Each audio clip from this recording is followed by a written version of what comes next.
At this news hour.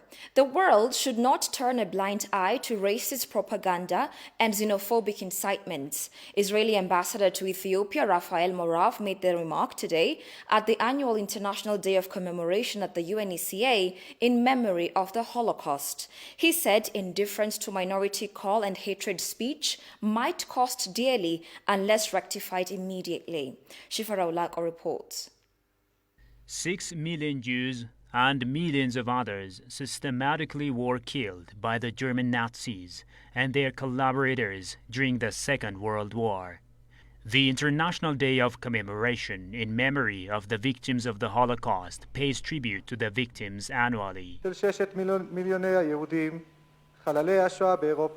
Prayer and a moment of silence was observed for the victims. 27th of January, we commemorate the International Day for the memory of the victims of the Holocaust, and it coincides with the 76th anniversary of the liberation of the Auschwitz-Birkenau concentration camp, death camp.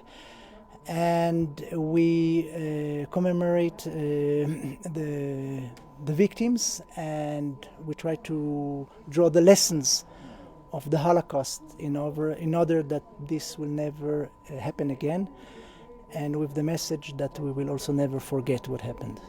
Holocaust denial and distortion are gaining traction in Germany and elsewhere. They fan the flames of hate and allow anti-Semitism to inch towards the mainstream. Allowing distortion invites the erosion of our understanding of the Holocaust and its significance. It helps sustain an environment in which Holocaust denial, anti-Semitism, conspiracy myths, and dangerous forms of nationalism can thrive. As we reflect upon this history and its enduring effects, we uphold the terrible truth of the Holocaust against those who deny it. As individuals and as societies, we must carry on this important work, and we must defend the fundamental values of our societies that we hold dear: religious freedom, civil discourse, engagement, and tolerance. And what is absolutely essential is that society must not stay silent when these attacks on truth, our democracy, or our fellow citizens happen. Ambassador Morav says indifference to minority call and hatred speech might cost dearly unless rectified immediately. So, as I said, we learned from the past that you don't have to take words lightly. When Hitler already in 1923 talked about the extermination of the Jews and about his plans to dominate the rest of Europe, people thought, this is just a crazy person, we shall not take it seriously.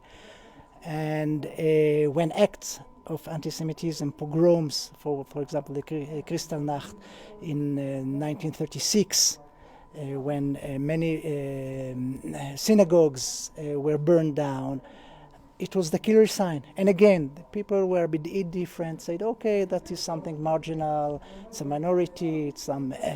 So the lesson is that no, we have to take act when we hear such words and not to be tolerant of call for hatred and bigotry, because it can turn very easily to genocide.